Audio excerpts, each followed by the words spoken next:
Okay, good afternoon mga ka-ERSA. Nandito tayo ngayon sa Marilao, Bulacan, Luma de Gato. Meron tayong case uli ng isang ED1 error. Whirlpool po siya. Whirlpool po. Yan.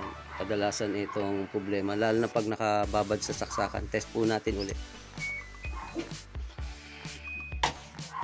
Yan, nagdo-door lock siya. Nag-i-indicate yung door lock niya. And then, bumibitaw ED1 ulit. Okay? Proceed tayo sa repair.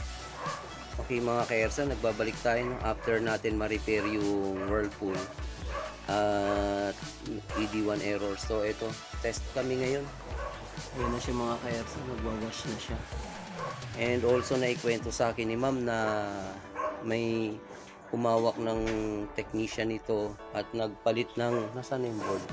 Ay, kinuha pala ni ma'am. Kinuha yung, ando na nakatago yung board yan. Yan. So, hingin lang natin ang konting feedback si ma'am regarding sa repair natin dito sa washing niya.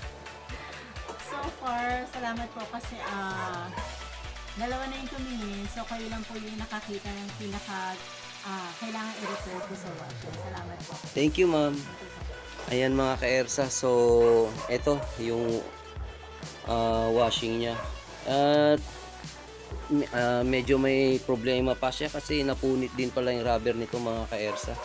So sa mga kapwa tech ko dyan, baka meron kayong nakatambak at hindi nyo napapakinabangan yung ano nyo, pwede nyo namang i-message si ma'am. Bibigay ko sa inyo yung messenger niya.